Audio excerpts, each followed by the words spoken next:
Hi,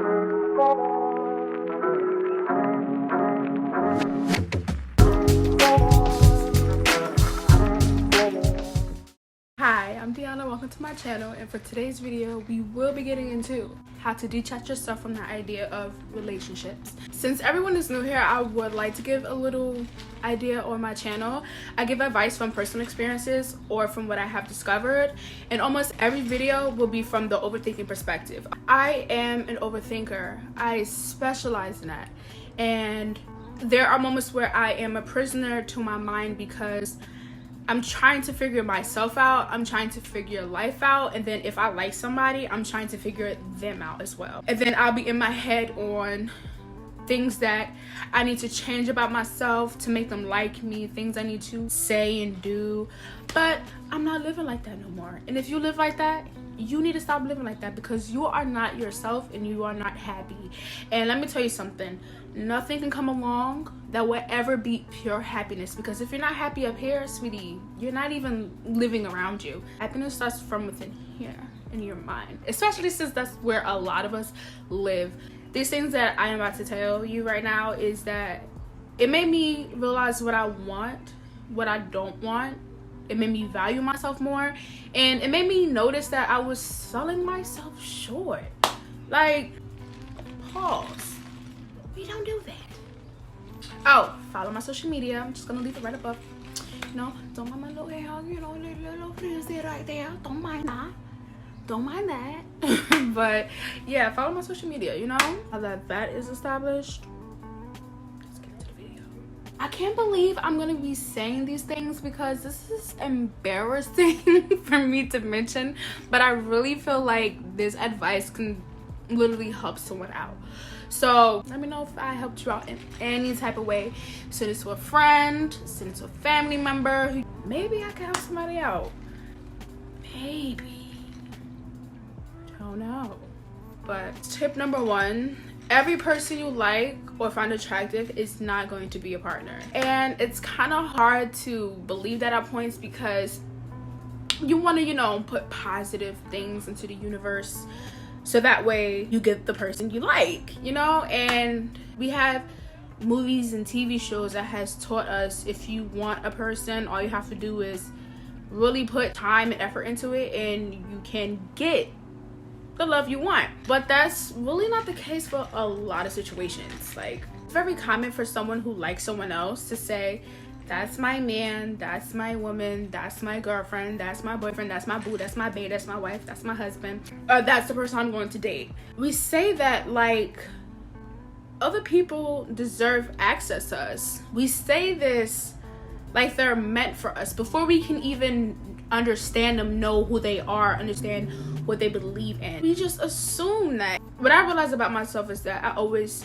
want to see the best in people. You can't keep living like that if you really want someone to come into your life to fulfill your personal needs. Now on to tip number two. Every person you like or find attractive is not going to respect you, value you, appreciate you, give you that love and affection that you truly deserve. We just expect that because we like them. And I just want to mention this too. The second you have to hope and pray for someone to be the man or the woman or the person you want them to be is the second you have to exit stage left. Because they look cute, you think that you're supposed to be pleading for them to give you attention, to take you out, to love you, to cherish you, to actually be the person for you. Like, there's someone in this world made for you. Now honestly, I am the person who be like, dang, where they at? But it's all in divine timing. All in divine timing. They're gonna come at the time they're supposed to. And there are times where we also forget that people do come into our lives to teach us lessons. Basically make us open our eyes some more. Like, every person I have talked to has taught me something. Like, taught me that I need to start focusing on myself. You know how they say, just focus on your self-love? Focus on your self-love. And like, honestly, when you like somebody, you do not want to hear, maybe they're a lesson. Maybe you need to love yourself. Maybe this is a self-love journey. Or heck, maybe this was for you to finally understand you were falling in love with the idea of people. And like, you don't want to hear don't want to hear that. But I had to learn it was the truth. It was the truth. It was time for me to step up and step into the light of being a baddie. Like, I literally grew to love myself because I stopped this believing that I needed a guy to like me. And like, there are times where people that like to see the good in people, like myself, but now I'm starting to let actions be the highlight. You know what I'm saying? A lot of us, we want to see the good in people, and we don't want to believe that people can hurt us. But people can. People will. People go after you to hurt you, to get you, to use you. You just gotta be grounded, willing to keep your mind open. Like, the situation has ran its course, is over and done with. Stop trying to force something that clearly isn't worth time, okay? And you're putting all this love, time, energy, love and affection into this person when you can be putting it into yourself or someone else who really deserves it, you know? But definitely put it into yourself first. Don't just, you don't love me, I'm gonna love someone else. No, love you. Love you. Pick you. Choose you. It's definitely easier said than done because we don't want to let this person go because we see potential. We think we can change them. We don't want to start over. We don't want to meet no one new. We don't want to do this again. We don't want to put ourselves through this again. But the second we say, you know what, I'm done, I'm over this, I'm ready to heal, I'm ready to grow, I'm ready to get to the new me. Of course, it'll be up and down. Happy days, sad days, confused days, missing them days, missing the moments, reading their messages moments, looking at their social media moments, okay? I do have to say this.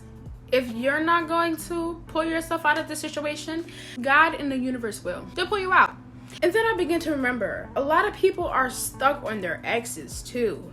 A lot of people, they use people for rebounds. And that'll literally break me if the person that I like or was beginning to like end up getting back with their ex or admitting that they're using me as a rebound. I will be hurt.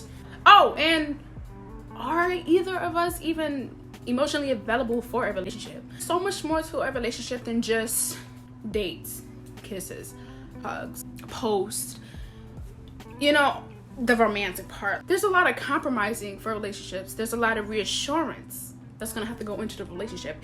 It's a lot of time that has to be invested into relationships. Are you ready for that? And are you ready for that with this person? Not with the idea that you have on this person, but with this actual person, who they show you, like who they present themselves as. I'm not saying that once you get in a relationship with this person, it's gonna stay like that forever. And people do switch up. We do have our three faces: the faces that we show the world, the faces that we show our friends and family, and the face that we show ourselves. Our true selves, the real us, the one crying in a room at 3 a.m., the true you. Just know there's literally someone out there for you. You guys just have to meet, and you have to remember divine timing. Maybe you're not ready to meet them, they're not ready to meet you, and you don't want to rush something and ruin it because you want to rush and have it right here, right now. But let's move on to tip number 3. Do you even like them, or do you like the idea of them? Do you like what your mind portrays them to be, what they can do for you? Or do you truly like the person that they are showing you physically? This can lead to you hurting yourself or the person that you like or the person you're dealing with. You're bringing the past to the present and it's ruining the future. So push the past back where it needs to be. Leave it alone. Heal from it, then leave it alone actually. Heal from it, leave it alone. And stop taking it everywhere with you. It's literally weighing you down and slowing down your process. Now on to tip number 4. Stop rushing to be into a relationship. Like I mentioned in tip 3, yes, we want the kisses, the love, the hugs, the attention. Yes, we want that. But if somebody's not giving you that and then some, you need to stay single. Experience the single life some more. There are some people that will forget their worth and lose their value within talking to other people, like in talking stages. And the single life helps us to get back on top of that and to keep that sturdy. Within the single life, you can find happiness within yourself even more. You can cater to yourself more. You can value yourself more. You can love yourself more. Be present for yourself more, you know? Like, actually date yourself. And I'm not saying like if you're in a relationship you can't be happy, you can't value yourself more, you can't cater to yourself, you can't love yourself. I'm not saying that, no, but I'm speaking for people who have lost themselves within the time. Now that we're on to the final tip number 5, I would like to name this one stop the fantasies. I'm in my head most of the time, and when I like someone I start to think about them, and it becomes a escape route from either reality or from the negative thinking. And when you like a person and you think about them, they give you butterflies. They make you smile, they make you happy, they make you blush. Like, even if you were thinking about how they walk super close to you when you were handing in your test, how they drop their pencil right by your desk and their arm grazed your shoulder, like something so simple. Like, I know I'm not the only one.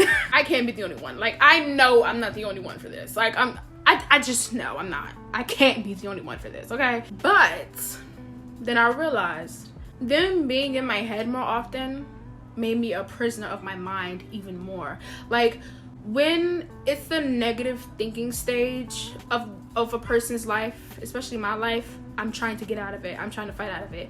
But once I have a crush on someone, once I like someone or find them attractive, I'll stay in my head more. But now I'm losing the fight of living in the present, living in the moment. And with the fantasies, whether it's marrying me, dating me, asking me out, asking for my number, whatever the case may be, I'm collecting energy from this fantasy.